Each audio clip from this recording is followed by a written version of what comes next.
Hello friends, welcome back to the channel. My name is Openda Barasa in case you're new here, and welcome to my life update. Yeah, let me just show a bit of shoulder. I think that's really cute. Anyway, life update guys. I have abandoned you for the longest time, I guess, but I'm here to report myself. I'm here to answer all the questions. But first of all, let me just start by acknowledging that since October, I have been dealing with a lot of burnout. And burnout is terrible, guys. It's really, really terrible. You can't do anything. Even walking to get a cup of water is literally a hassle. It feels like you're going to the farm to harvest. It's a lot of work. And I think it all started after, I think around September. I just hit 1,000 subscribers the first week of September. And during that season, for the entire summer period, I was putting out a lot of videos, honestly, like 3 videos a week. And finally, it just caught up with me because it's a lot of work. Filming, some days I would just film the entire day, wake up, do my makeup, start setting up and filming. That was literally my day. And by the time I hit 1,000 subscribers, it felt like, finally, we hit 1,000 subscribers. We can now slow down. But something happened. Something called a YouTube plateau happened. Basically, immediately after I hit 1,000 subscribers, things stopped moving on my channel.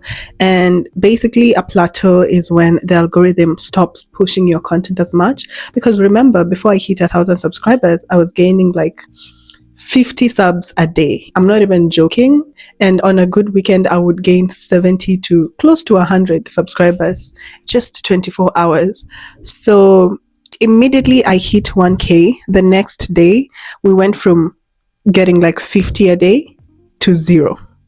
On some days, it would be like 1 subscriber, 5 subscribers at most. But it literally just went like this, choop, literally. And I was like, what the hell is happening? But at that time I was really discouraged because I'm just a new creator, and experiencing something like that is like, okay, what happened? What am I not doing right? And then in October is when I decided, you know what, my channel did really well with the house tour, which got like 16K subs. So maybe if I do more home content, and even before that I was already planning on doing the home content, it's just that now it felt like I needed to do something because my channel wasn't doing really well at that time. So I spent so much money on decorating the apartment in the hopes that the videos will do really well. You would think that's what happened, but literally no. That's not what happened. In fact, those videos till date, none of them have up to 500 views, literally. And I'm the type of person who really enjoys like home content. I really love like transformations and decluttering and cleaning. And I really had a lot of faith in those videos, to be honest. And that's why I spent the money that I did. You know, if I had it any other way, obviously I had budgeted to decorate the apartment, but still at that time it was not coming just from the intention of wanting to decorate, but also in the hopes that these videos actually do something for my channel. Unfortunately, they didn't.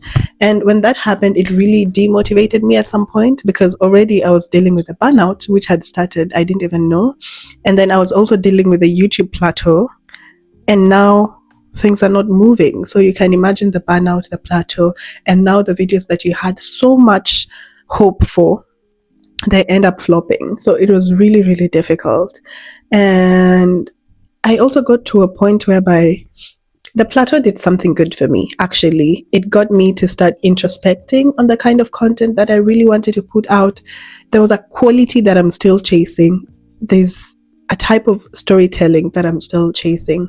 And I started to kind of experiment with different types. Now, if any of you watch any Asian creators, you guys know that, let me tell you, Asian creators have mastered the art of visual storytelling. And now that I live in Japan, I watch a lot of vlogs from Japanese creators, Korean, Chinese. Those people with the visuals, they don't even talk on their channels. They're creators with millions of subscribers from this country that you'll never hear their voice, but their visuals are doing the talking, the sounds, the everything. And I was really trying to replicate that, and it has proven to be difficult. But I never realized that for these people to even hit 1 million subscribers, they have been doing this for years. They have very good equipment, and I'm talking like very expensive cameras, good lenses. They have curated their platforms for years, and there was a time they were at my position and they were trying to figure it out. And here I am trying to replicate something that they have built for years in just weeks or months. It's not possible. But it got me really annoyed because I'm like, I know what I want to put out. I know the kind of content that I want my audience to watch and I want to create, but it's just not making sense. And it got to a point where I was just very angry that I couldn't even watch my favorite creators, especially from Japan, because I'm like, I really want to put out content like this. So it got to a point where I started watching their videos just to learn. I'm learning the angles, how they tell stories. But at the same time, I got annoyed because regardless of how much time and effort I put into watching those videos, I just couldn't create like they did. Yeah, and it's such a weird place to be in. And it's very interesting because I was in a transitional period. I was moving from teaching content to more of lifestyle. And it's like my subscribers, a lot of you guys started following me because of my teaching videos. And it felt like maybe they don't care about my lifestyle. But I'm like, right now I've really outgrown teaching. I've literally put out every bit of information that I have or that I can about teaching English in Japan. And now I just have to show you guys what living in Japan is like so that you're motivated to actually come and teach and live in Japan. But the teaching videos are still doing well to this day. In fact, many of my subscribers have come from the teaching videos. The vlogs, some of them are really nice. In fact, there's the Tokyo vlog that I did. I think that was one really good video. I think another video that I liked was, I think the first vlog I did after moving in, setting up the new couch. In fact, that was my least favorite video, but it did really well. I think it's one of the vlogs with the highest views, around 2.2k views for a vlog. That's really good. And even my first kitchen video did well. I think it's at around maybe 2k views. But after that, the home content just literally flopped. And now the teaching videos are literally giving them a run for its money. Yeah. So I got to a point where I was really confused. What kind of content do I like? What kind of content do my audience like to see from me? And it got to a point where I was just tired of the teaching videos. Literally, I would sit down to create or film a teaching video and I'm just tired. It took me so much time to film the Teaching English in Japan Q&A. Like I had postponed that by the time I was sitting down to do that video, I had talked about it so much. And the burnout was real. I just couldn't bring myself to do the videos because it felt like I've really outgrown the teaching content. But then again, what the burnout did is it just stripped me of the energy and the enthusiasm that I had for creating content, that even on weekends, picking up my camera became just a lot. And even now I'm really struggling. That this morning I was like, oh, I want to film. Right now I enjoy filming.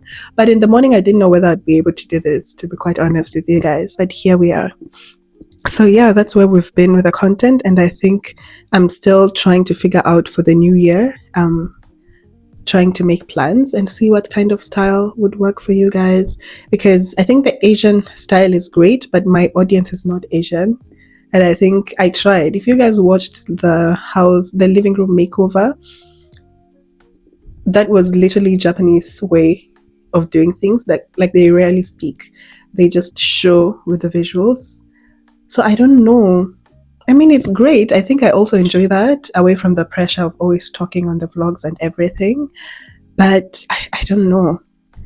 I still haven't mastered their way of creating. They like silent vlogs and the visuals and the sounds just do the work for them, and they write captions a lot. But then at the same time, for that style to work, you need to have their style of visual storytelling, which I am nothing close to. Because with Western creators, they really thrive on personality, being funny, being bubbly, just having their own style. But with Asian creators, personality really shows up in their visuals and how they decorate their spaces and how they tell stories through vlogs and everything. And I tried to experiment with that. It didn't work out as much. Yeah, I mean, I'm still in a transition period. Next year, I do have an idea of what I want to do, but I don't want to speak before I actually do it. Show, don't tell. So I will just do it, and then you guys can give me your feedback. But if you do have any ideas, please leave them in the comment section. Oh, let me see. Yeah, I think what also happened is I've been outgrowing my old self. Literally, I think in the 2025 recap, I mentioned that even with this new space, it just feels like I've outgrown it. I don't know why, for some reason. And I found myself on several occasions looking up different apartments, because my apartment is like the old Japanese style apartment. It's very spacious. You'll not find this in Tokyo or with the modern apartments or the newer apartments. You won't find this amount of space for this much money, for the amount of money that I pay. And honestly, just in general, you'll be paying less. Even if you pay less, you will definitely not find or have a lot of space. I guess that's what I'm trying to say. But I don't know. I really don't know. So yeah. But hopefully next year I get to figure it out. Next thing, I started a balcony garden, guys. I grew some kale and some coriander. So backstory, I'm from Kenya, and in Kenya we eat ugali and sukuma wiki. Sukuma wiki is basically collard greens. I don't know if it's collard or kale, because in Kenya we call it kale, but when foreigners come to Kenya they call it collard greens. So I don't know which is which, because they look kind of similar.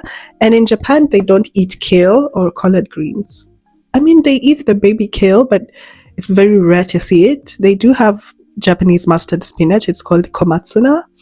It has like a very different taste, and I just really wanted some ugali and sukuma wiki. So I decided to find some seeds online and I planted. They're doing well currently. They really do well in winter or in cold weather. So I'm really hoping that they do well. They're growing. I think I will insert a picture on the screen for you guys to see. That was one of the things that really helped me during the burnout season. But yeah, I guess. Yeah. 2025 has been a roller coaster for me. So struggling with YouTube is a good struggle. I think that that's a very good struggle to have, thinking about what kind of content to create, how should I create, when, and content does take a lot of money, honestly. I think that's the side that people rarely talk about, that it does take a lot of money from you, because you need to go out, you need to buy A, B, and C for the content, you need to have the energy to film, because there are so many things I would have filmed during that season. I bought so many pieces. I love fashion, and I really wanted to start showing how I style my clothes, how I do my hair. Like this one, I did it by myself, but I just never had the energy, and I would have so many packages coming in from H&M, Zara, and I'm like, oh my god, I wish I could film this for YouTube. But I'm like, if I think about the process, I'm like, no, I don't have the energy to do that. But I think in 2026, I'm really just trying to find the proper structure in how I want to do my content and have my own identity. If you guys don't follow me on Instagram, I think you should do that, upendo_nice. A lot of my subscribers who follow me out there got to ask me questions about, where I've been and why am I not posting on YouTube. And it's like, I'm really trying to just find footing. And in fact, next year I really want to try and do short form content around fashion, because I really, really love fashion. I don't know if you guys have noticed, but I do. I really want to try and do short lifestyle vlogs, just to show my outfits and build my style a lot more from that. Also, I think we talked about the newspaper feature. Yeah, I got featured in a Kenyan newspaper. Yeah, if you guys haven't watched the 2025 recap, I go on and on about that. But basically, I hope that 2026 will be a great year for the channel, because I decided that in 2026, I'm not going to miss a single upload.